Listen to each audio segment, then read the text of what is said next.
सहकारिता भारत के लिए नई नहीं है। 1904 से लेकर आज तक भारत ने सहकारिता आंदोलन ने ढेर सारे मकाम देखे, बहुत चढ़ाई ऊंचाई को भी हमने देखा है। कभी हम गिरे, कभी संभले, कभी आगे बढ़े, तेजी से आगे बढ़े, कभी धीरे हुए, परंतु ये गति नहीं रुकी। और मेरा आप सभी से यही अनुरोध है कि ये गति नहीं रुकनी चाहिए।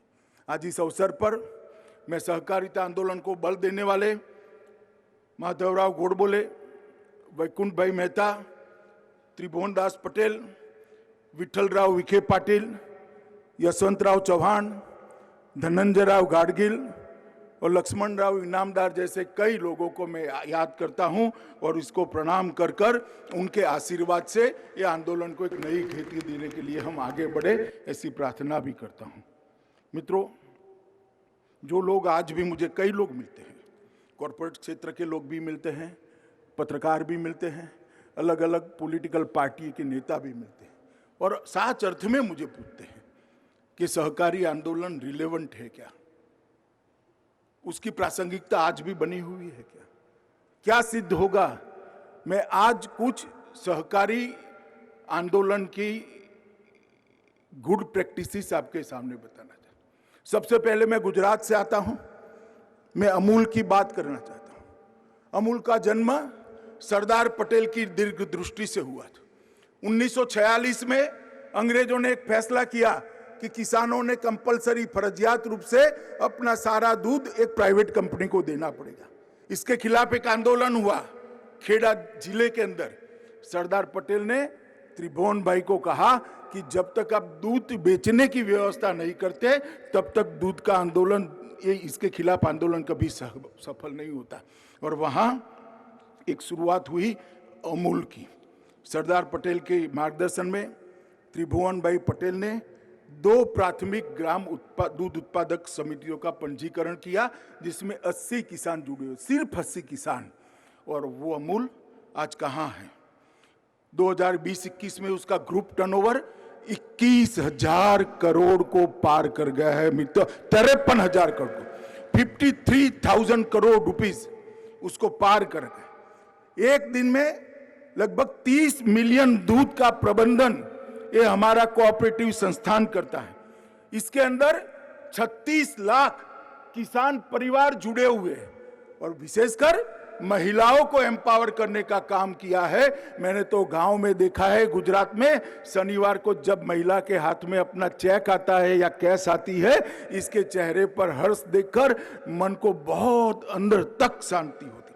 36 लाख किसान परिवारों को अमूल आज अपने साथ जुड़ा है। 18 जिलों का ये फेडरेशन है। 87 से ज्यादा डेयरी के मैन्युफैक्चरिंग प्लांट बनाए हैं और उसकी प्रबंधन क्षमता 39 मिलियन तक की प्रबंधन क्षमता आज बनाई। इंस्टॉल कैपेसिटी 39 मिलियन टन दूध को प्रोसेस करने की है। आप कल्पना कर सकते हैं? बड़े से बड़ी कॉर्पोरेट डेयरी जो नहीं कर सकती, ये हमारे अमूल ने कर दिखाया है। और मैं मानता हूं यही उदाहरण लेकर हमने आगे बढ़ना चाहिए। लिज्जत पापड़, बहुत कम लोगों को यहां पर भी मालूम होगा, लिज्जत पापड़ कोऑपरेटिव है। 1959 में जसवंतीबेन पोपट नाम की एक गुजराती महिला साहसिक ने 80 बहनों को साथ में रखकर एक कोऑपरेटिव बनाकर पापड़ बनाने की शुरुआत की थी। 2019 में उनका कारोबार 1600 करोड़ से ज्यादा का कारोबार है और 80 करोड़ निर्यात करती है। 45,000 महिलाएं लिज्जत के कोऑपरेटिव आंदोलन से जुड़ी है और ये सक्सेस स्टोरी देश भर की महिलाओं के लिए एक प्रेरणा का स्रोत है।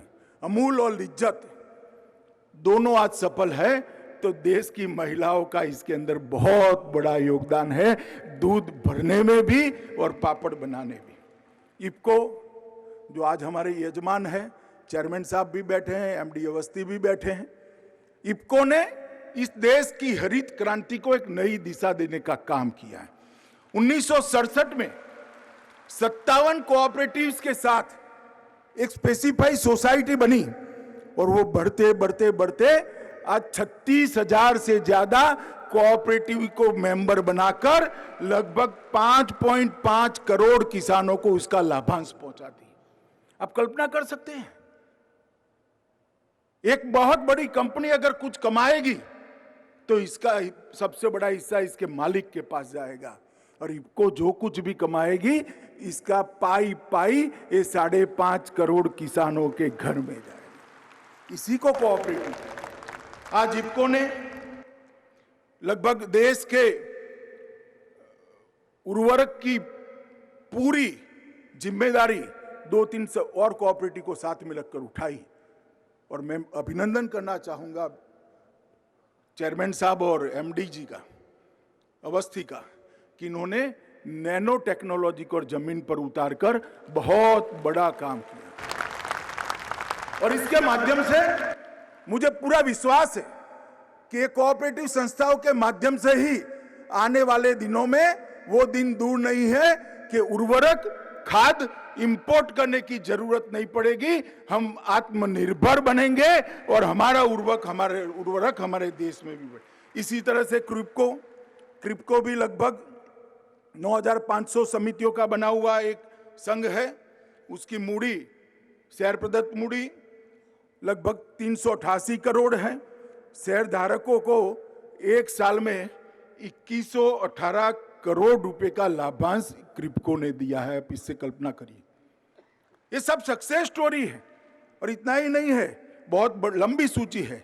नेफेड है, मैं मणिपुर गया था, रेणु हथकरघा हस्तशिल्प 75 साल से एक लय के साथ वो कोऑपरेटिव में अपना योगदान करता है।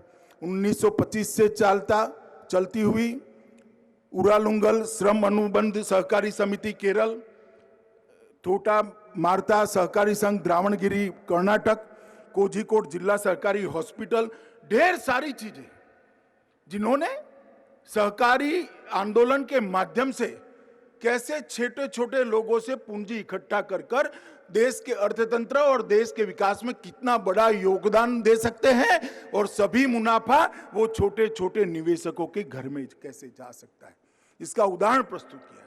मगर आज लगभग सारे संस्थानों के कर्ता धर्ता यहीं पर है, प्रबंध निर्देशक है, चेयरमैन है, डायरेक्टर्स हैं।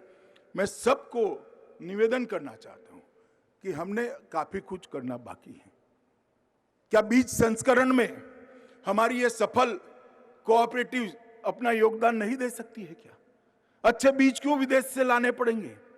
बीज के क्षेत्र में हम आत्मनिर्भर नहीं हो सकते हैं? क्या कोई कोऑपरेटिव चैलेंज एक्सेप्ट कर किसानों की उपज को निर्यात करने का ट्रेडिंग हाउस नहीं बन सकती है क्या, जिसके माध्यम से छोटी छोटी मंडियां अपनी उपजों को विदेश में एक्सपोर्ट कर सके? निश्चित बन सकती है। फूड प्रोसेसिंग का दुनिया भर में पूरा बाजार पड़ा है, छोटा किसान नहीं कर पाएगा और किसी को रुचि भी नहीं है, और करेगा तो भी किसान तो वहीं का वहीं रह जाएगा। अगर ये हमारे सफल कोऑपरेटिव एक एक क्षेत्र को पकड़कर एक्सपांशन का काम करे तो मुझे विश्वास है कि 5 साल के अंदर कोई ऐसा क्षेत्र नहीं होगा जहां कोऑपरेटिव की पैठ नहीं होगी। और सहकारिता मंत्रालय इसीलिए बनाया है, कोऑपरेटिव को मजबूत करना है, कोऑपरेटिव का व्याप बढ़ाना है, कोऑपरेटिव के अंदर पारदर्शिता लानी है, कोऑपरेटिव संस्थाओं को मॉडर्नाइज करना है, कंप्यूटराइज करना है, और ये स्पर्धा में टिक जाए, इस प्रकार की स्पर्धा में टिकने वाली सफल कोऑपरेटिव बनाना है। ये सारी चीजों को करने के लिए ही हमने कोऑपरेटिव मंत्रालय प्रधानमंत्री जी ने बनाया है।